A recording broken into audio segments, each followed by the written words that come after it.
sign, Capricorn, Taurus, and Virgo. Kumusta po kayo guys? Okay, so Earth sign, maraming salamat po sa walang sawang pagsubaybay sa ating pong mga reading. And ayan guys, paalala lang po na ang reading po natin ay general reading lamang. So maaari po kayo guys makarelate, maaari rin naman pong hindi. Kaya gawing gabay lamang, okay? So tignan po natin, gabay kapalaran po ni Earth sign, Capricorn, Taurus, Virgo.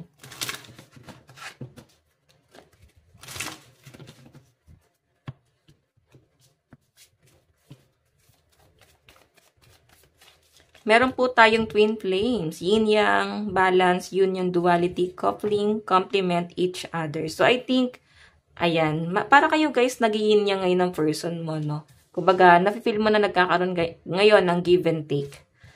Okay? Mas na-appreciate nyo na po yung isa't isa. Tignan pa natin. Meron po tayong stab in the back. Oh. Actually guys, pagdating sa love life mo ngayon, maaari na hindi naging ganun kaganda yung relationship nyo. Okay? Maraming struggle ang nangyari. Twin flame kasi kayo guys ng person mo. So, pag sinabi kasi guys na twin flame, napaka-rare po na nagkakatuluyan ang mga twin flame. Okay? Sobrang bihira. Ganon. Okay? May nakikita ko dito guys, mararamdaman mo yan na para bang pilit may humahad lang or sumisira sa inyong relasyon. Yun nga kasi ay dahil twin flame kayo. Pero guys, same naman kayo guys ng naiisip. Magka-vibes naman kayo. Okay? Tignan naman natin, guys. Nandiyan yung stab in the back. Ibig sabihin, marami pong nagpipigil dito sa relasyon na to. Okay? Meron po tayong kaset. Nag-overthink ka ngayon, guys. Actually, nandun ka sa point na nauubos ang mga kakampi mo, guys. Ayan, no? Self-absorbed, narcissistic, one-sided relationship, love bombing. Okay, ibig sabihin si person mo yung katangi-tanging magiging kakampi mo sana. Pero guys, siguro, nasubukan mo rin guys itong person mo eh. Nakikita ko na ilang beses ka rin niya guys sinaktan. Hindi naman guys physical, pero para bang inistab ka niya. Kumbaga, nagkaroon guys ng mga betrayal, pwedeng nasiraan ka na niya sa ibang tao. Paulit-ulit yun guys. Ayan o, kasi pwedeng naging toxic po itong relasyon na to guys. Okay? So, yun nga lang guys, maaaring marami na siguro nagsasabi sa inyo Earth sign na hindi na worth it itong relasyon na to. Yun nga lang, mas pinipili pa rin guys itong ilaban hanggang sa parang nauubos na po yung kakampi. Okay, kakampi nyo. Siguro guys, kailangan may bigyan ng leksyon. Bigyan mo ng leksyon yung person mo. Okay, para magbago. Kasi, maaaring ikaw nararamdaman mo walang pagbabago sa person mo. Okay, tignan pa natin. Tingnan pa natin. Meron po tayong let your fears dissolve. So guys, sa pinapakita sa akin dito, actually parang hindi ka sure sa mga ginagawa mo. Para bang hinahayaan mo na lang or sumusunod ka na lang sa agos ng buhay. Okay, tingnan pa natin. Meron po tayong know you are loved. Siguro guys, eto na yung panahon para mahalin mo naman yung sarili mo. Okay, hindi mo naman guys kailangan ng hindi mo naman kailangan ng partner. Siguro sa ngayon, lalo na kung ito ay napaka-toxic. Ang kailangan isipin mo dito kung sino ba talaga yung totoong kakampi mo. Okay? Yung mga taong hindi ka sasaktan. Totoong nagmamalasakit sa inyo. Okay? Meron tayong speak your world into being. So, kausapin mo si higher self. Kausapin mo yung sarili mo. Pag-isipan mo daw mabuti yung mga hakbang na ginagawa mo dito. Earth sign, no? Kasi mahirap nang magkamali. Kasi baka ito na yung huling kumpas mo. Tapos, mali pa yung desisyon na ginawa mo. Okay? Kasi nandito guys yung takot eh. Nakakaramdam ka pa rin ng doubt sa mga desisyon na gagawin mo. Kahit sa mga susunod na mga araw, no? Okay, tignan pa natin guys. Additional, pagdating sa love life mo. Love life po ni Earth sign, Capricorn, Taurus, Virgo. Meron tayong 4 of Swords. Diba? Masaya ka pa rin kahit na sobrang conflict. Kasi 4 of Swords eh.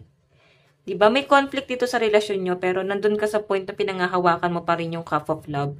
Pinangahawakan mo pa rin na mahal mo siya at sa kanya ka nagiging masaya. Pwede yung love na yun guys ay hindi mo na guys nahanap sa iba, kundi dito lang sa person mo.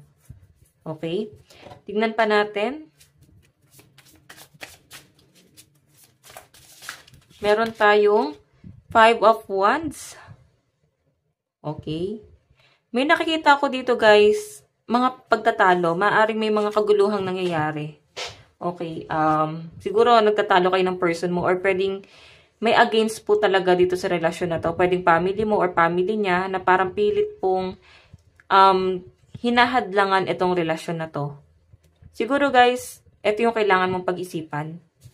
Okay, kasi yun ang may pagtatalo, 5 of Wands eh. Pero hindi mo na guys papansinin pa yung galit nila. Ang mahalaga sa'yo, mahal mo yung person mo. Parang yun yung pinapakita. Tignan pa natin, meron po tayong 10 of Swords. Diba? 10 of Swords na yan guys. Hanggang kailan?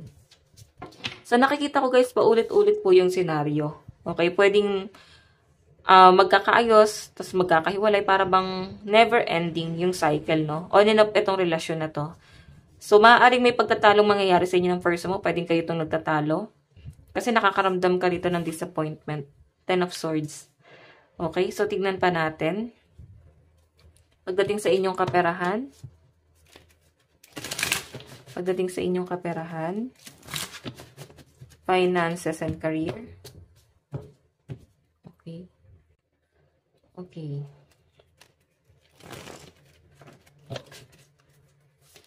Finances and career. Meron tayong Page of Swords. Okay, may nakikita ko dito guys, maaaring nagdidikta kung ano yung dapat mong gawin. Siguro, kailangan mag-isip ka na. Earth sign. Okay, parang dinidiktahan ka dito na para bang siguro yung iba sa inyo wala kayong trabaho tapos nakadepende. Kasi ayun no, Page of Swords eh. Kumbaga nakaka-feel ka na guys na para bang pinangangaralan ka na nila. Puro pagbubunga nga. Yun yung pinapakita sa akin. Pinapagalitan kayo. O pwede ikaw to guys, meron kang bubungangaan ngayon. Na para bang dinedepende niya na yung sarili niya sa inyo. Okay. Meron tayong 2 of Wands. Ayan, may nagpaplano pong mag-travel or maaaring flight nyo na ngayon. 10 of Swords. Mahirap para sa inyo yung gagawin nyo pero mahirap na desisyon to eh. Pero kailangan mo guys mag-decide eh. So, balansehin mo muna guys, no? Huwag ka muna magpapadala sa bugso ng damdamin sa pinapakita sa akin dito. Baka kasi madala kayo sa inyong bugso ng damdamin. So, hinay-hinay lang guys. Yan. Lalo na guys, sa pagde-decide, no, kung ano ba yung papasukin mong trabaho or bigla ka makapagbitaw ng maling desisyon na maaaring habang buhay mo na guys, dadalhin. Tingnan pa natin. Advice.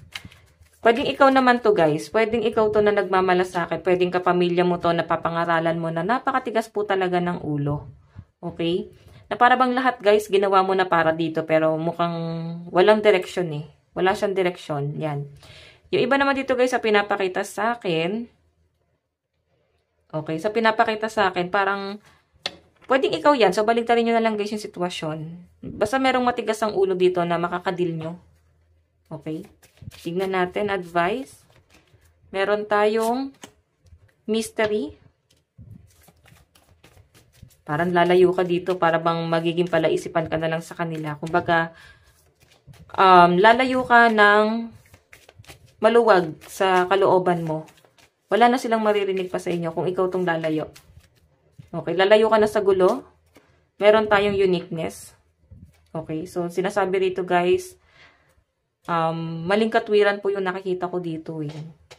Pwede ikaw to nangangatwiran. Basta may gulo. Ito na nga, 5 of Wands. Baka sa inyo ng person mo yan.